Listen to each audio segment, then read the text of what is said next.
Pandemi COVID-19 masih dirasakan di seluruh dunia. Begitupun dengan Indonesia. Hingga hari ini, kasus terkonfirmasi COVID-19 sudah mencapai 100 ribuan lebih. Pandemi ini berdampak krisis pada berbagai sektor, mulai dari kesehatan, pendidikan, hingga ekonomi. Nah, kira-kira bagaimana ya pendapat masyarakat mengenai dampak dari pandemi COVID-19 ini? Yuk kita simak pendapat mereka.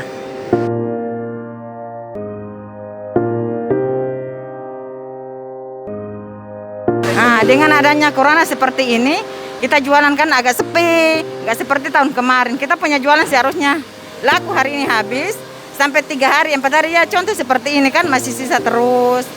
Kemudian kita punya pendapatan juga agak sulit, kayak kita punya tagihan setoran arisan atau yang lainnya kan tertunda. Nah, yang makan juga kadang-kadang warung-warung terbatas, harus cepat-cepat, nggak bisa dekat-dekatan. Dampak dari adanya pandemik ini bagi saya guru yaitu dalam melaksanakan tugasnya tidak berlangsung secara maksimal seperti sebelum adanya pandemik. Contohnya materi yang kita sampaikan karena anak-anak kan belajarnya dari rumah. Jadi kalau belajar dari rumah tidak semua anak itu punya Android. Jadi tidak tersampaikan ke semua anak.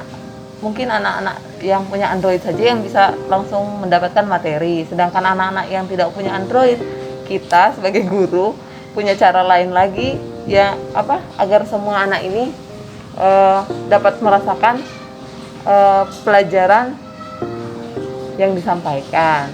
Materi yang disampaikan juga itu kan kita cuma memberikan tugas, terus penjelasannya juga lewat video. Jadi mereka belajar dari rumah itu belum tentu mereka mengerti, dan rata-rata orang tua di tempat saya mengajar itu kan orang tua yang pekerja kebun. Jadi waktu untuk mengajari anak-anak itu juga menjadi kendala. Pendapat kami mahasiswa bahwa dengan adanya corona ini membuat perkuliahan kami kebanyakan terhambat dan kuliahnya itu kurang aktif seperti offline begitu. Terus perbedaan antara offline sama online perbedaannya jauh. Biasanya ada pertanyaan kepada dosen. Ini kan kalau secara online itu kayaknya dosen sendiri yang aktif, mahasiswanya jawabannya iya Pak, iya Bu, singkat-singkat itu selesai. Kemudian yang diberikan tugas. Jadi kayak banyak gak masuk begitu. Jadi kalau menurut saya itu dampaknya sangat besar ya untuk mahasiswa, karena kebanyakan yang tadinya kita tidak terlalu membutuhkan kuota data, kita harus membutuhkan karena kuliahnya online begitu. Kemudian yang bagi yang punya HP Android ya bisa, tapi kalau yang ada kan pusing mau nyari di mana. Terus kemudian mata pencarian dari orang tua sekarang kan lagi down. Jadi itu juga masalah bagi kami mahasiswa. Insya Allah kita sama-sama berdoa, mudah-mudahan dengan selesainya corona ini dari pihak pemerintah mungkin bisa membantu memulihkan stabil ketumpung kehidupan ekonomi perekonomian terutama daerah ya, supaya masyarakat mungkin dompung pendapatan ada, jadi belanjanya itu enak seperti dulu lagi ya itu. Dan kita sama-sama berdoa mudah-mudahan cepat selesai sudah pandemi corona ini tuh, supaya kehidupan kita kembali normal seperti sedia kala. Harapannya kepada pemerintah semoga cepat penanganan kasus ini agar cepat selesai dan memberikan izin kepada kami, terutama kami yang mengajar di daerah-daerah yang zona hijau, dikatakan zona hijau, yang di desa itu atau kecamatan itu tidak ada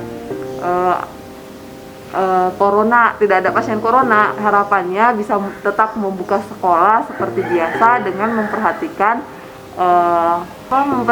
kesehatan, maksudnya datang ke sekolah datang ke sekolah menggunakan masker atau menjaga jarak dan seperti itu. Kan kebanyakan kalau corona itu dia terdampak di kota-kota besar ya.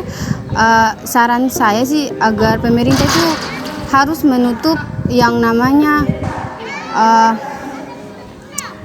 transportasi dulu, kayak dari luar negeri masuk ke Indonesia. Dan yang saya herannya ini, kenapa ya masih ada gitu loh masjid-masjid yang masih ditutup, sedangkan mall atau tempat-tempat wisata apa itu kebanyakan mereka buka loh. Kenapa? Saya harap kepada pemerintah agar lebih jeli dalam mengatasi masalah ini atau termasuk corona.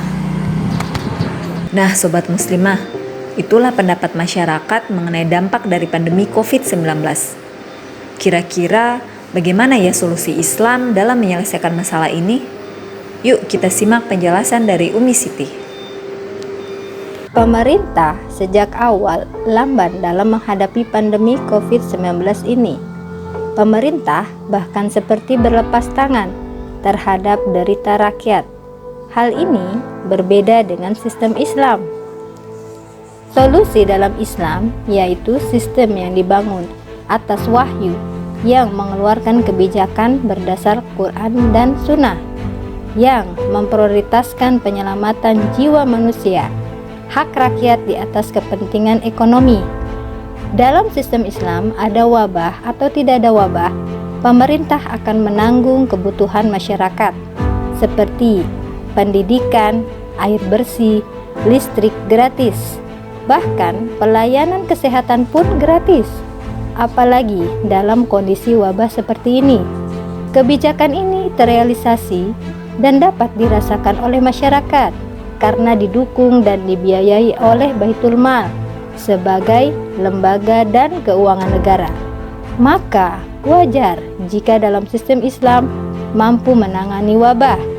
Karena dalam Islam, melayani rakyat adalah suatu pengabdian tertinggi mereka kepada Allah Subhanahu wa Ta'ala.